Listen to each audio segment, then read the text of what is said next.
장애인 문화복지신문 제265호 제3면 기사입니다. 보건복지부 장애인 차별금지법 이행 실태조사 시행을 위한 근거 마련. 보건복지부 장관 박능우는 장애인 차별금지 및 권리구제 등에 관한 법률 이하 장애인 차별금지법 시행령 일부 개정령안이 11월 24일 화 국무회의에서 의결되었다고 밝혔다. 이번 개정안은 장애인 차별금지법 이행 실태조사 시행 근거를 마련하는 내용으로 장애인 차별금지법이 개정 1919년 12월 3일 공포 1920년 12월 4일 시행되어 법률에서 위임한 실태조사의 세부 사항을 규정하기 위한 것이다.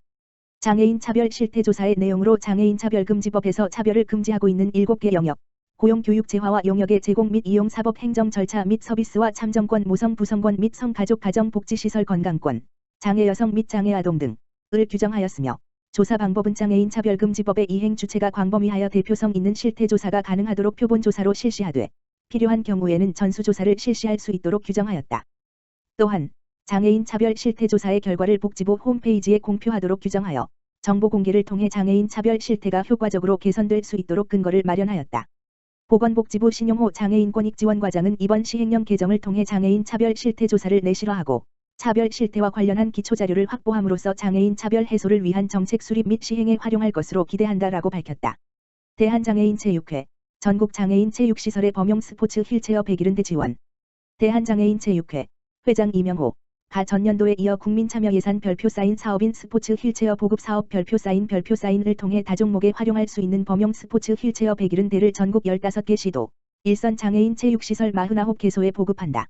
스포츠 휠체어는 장애인 체육의 핵심 요소 중 하나로서 휠체어 농구, 탁구, 배드민턴 등 휠체어 사용이 필요한 장애인의 체육 활동에 절대적으로 필요한 용품이다. 또한 2019년 시행한 장애인 생활체육 실태조사에서 운동 시 보완이 필요한 부분에 대해 조사한 결과 비용 지원 36.7%, 1위에 이어 장애인용 운동용품 및 장비가 12.7%로 2위를 차지하여 스포츠 휠체어 지원의 필요성이 더욱 공감되었다. 그러나 종목에 따라 500-600만 원 하는 스포츠 휠체어는 체육활동에 참여하고자 하는 장애인 당사자뿐만 아니라 장애인 체육시설조차 자체적으로 스포츠 휠체어를 구입하기에 높은 단가가 부담이 되는 실정이었다. 대한장애인 체육회는 시도, 시군구, 장애인 체육회의 협조를 얻어 올해 8월에 전국 장애인 체육시설의 휠체어 배치 수요를 조사했다. 이후 장애인 체육 분야 전문가로 구성된 심사위원회를 개최하여 자체 지원 기준에 따른 시설별 평가를 마치고 범용 스포츠 휠체어 170대를 전국 15개 시도, 49개 시설에 지원하기로 결정했다. 시도장애인 체육회는 12월 초부터 각 기관의 일정에 따라 스포츠 휠체어 전달식을 개최하고 지역 내에 적극적으로 홍보할 계획이다. 또한 대한장애인 체육회와 시도장애인 체육회는 휠체어의 목적 외 사용 및 무단 매매 등을 방지하기 위해 상호 협업하여 각 휠체어에 물품 고유 번호를 부여하고 주기적으로 관리 실태 등을 점검할 예정이다. 이명호 회장은 생활체육의 필수 요소이나 비용 문제로 평소 체육 활동에 어려움을 겪는 장애인들이 운동을 보다 쉽게 접할 수 있도록 스포츠 휠체어 보급을 지속할 계획이라며 올해까지는 생활체육을 처음 접하는 입문자를 대상으로 범용 스포츠 휠체어를 보급했지만 내년부터는 숙련자를 대상으로 종목별 전문 스포츠 휠체어 보급을 검토하여 추진할 계획이라고 밝혔다. 대한장애인 체육회 선수 지도자 임직원 모두가 함께하는 장애인 체육 인권 감수성 향상 캠프 개최. 대한장애인 체육회 회장 이명호 가 오늘 11월 27일 금부터 권역별 선수, 지도자, 임직원을 대상으로 장애인 체육 인권 감수성 향상 캠프를 개최한다. 이번 캠프는 스포츠 현장에서 지속적으로 발생하고 있는 폭력, 성폭력 등의 인권 침해를 예방하고 장애인 체육인들의 인권 증진과 상호 존중을 도모하고자 마련됐다. 27일과 28일 경상권, 경남 양산을 시작으로 12월 4, 5일에는 전라권, 전남 화순, 12월 18에서 19일에는 중부권, 충북 청주에서 총 3회에 걸쳐 캠프가 진행되며 각 권역별로 선수, 지도자, 임직원 50여 명이 참가할 예정이다. 참가자들은 별칭 짓기 및 칭찬하기 차별사례 토론 인권 상황극 대본 작성 및 진행 인권 선언문 작성 인권왕 선정 등의 프로그램에 참여하며 인권을 주제로 자유로운 고민과 생각을 나눈다. 특히 이번 캠프는 강의식이 아닌 직접 겪은 차별사례를 바탕으로 대본을 작성하고 상황극을 진행하는 등의 체험형 프로그램으로 구성되어 참가자들이 체육 현장에서 인권 감수성을 실질적으로 발휘할 수 있는 다양한 소재와 아이디어를 얻을 수 있을 것으로 기대된다. 대한장애인 체육회 체육인지원센터 전선주 센터장은 장애인 체육인 인권보호 체계 개선과 자성을 요구하는 목소리에 책임감을 갖고 이번 인권 감수성 향상 캠프를 개최하게 되었다. 참가자 모두가 캠프를 통해 인권의식을 함양하고 화합을 도모할 수 있을 것이라 기대된다. 고 밝혔다. 대한장애인 체육회는 앞으로도 장애인 체육 현장의 인권보호 체계 개선과 장애인 선수 권익보호 증진을 위한 다양한 프로그램을 선보일 예정이다. 화성시 성폭력 가정폭력 통합상담소, 성폭력 가정폭력 피해자 가족 치유의 시간 마련. 화성시 여성가족 청소년재단 대표이사 김진승.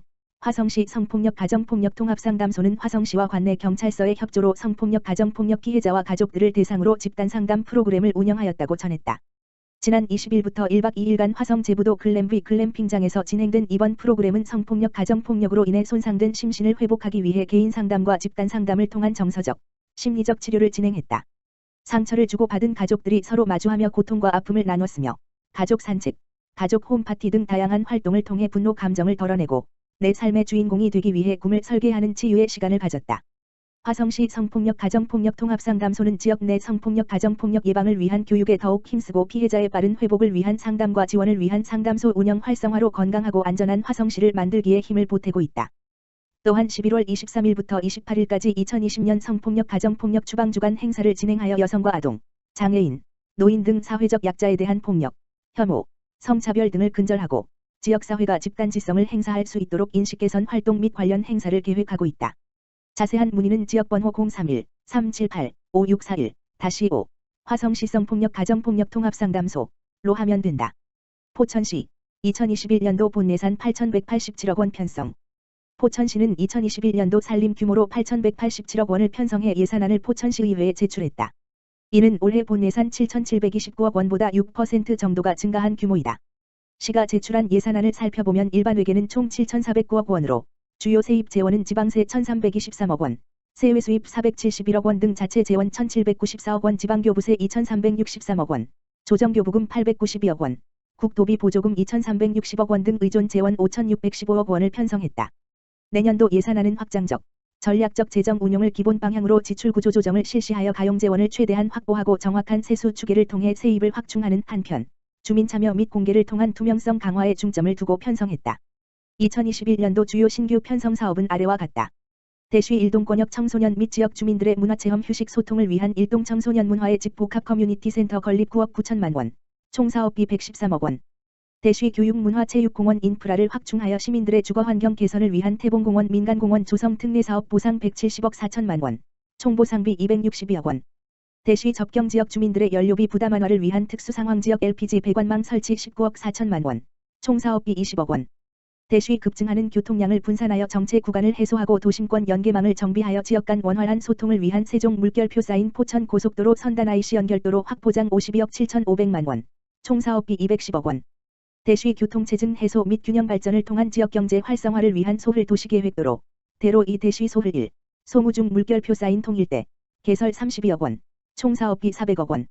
대쉬 지역 간 원활한 교통소통 및 주민들에게 안전하고 편리한 도로 환경 제공을 위한 시도 24호선, 가채 물결표 쌓인 신평간, 도로 확포장 실시 설계 2억 원, 총 사업비 370억 원. 대쉬 도로망 확충을 통한 정주 여건 개선을 위한 신읍동 호병골 도시관리계획 결정 및 실시 설계 2억 3천만 원. 대쉬 체계적인 권역별 관광단지 조성을 위한 한탄강 관광단지 내부 순환도로 조성 실시 설계 2억 7,500만 원, 총 사업비 50억 원. 박윤국 시장은 내년도에도 코로나19 사태가 지속될 것으로 예상되는 만큼 불효불급한 예산은 최대한 감축하고 절감된 예산은 주민 편익 사업에 재투자하는 등 예산을 짜임새 있게 편성했다라며 부족한 재원에 대해서는 보다 적극적으로 국토비 예산을 확보하여 시민들과 약속한 주요 사업들을 차질 없이 추진하겠다라고 밝혔다. 한편 이번 본예산안은 12월 11일까지 열리는 예산결산특별위원회에서 세부적인 예산 심의가 이루어지며 12월 15일 본회의를 통해 최종 확정된다.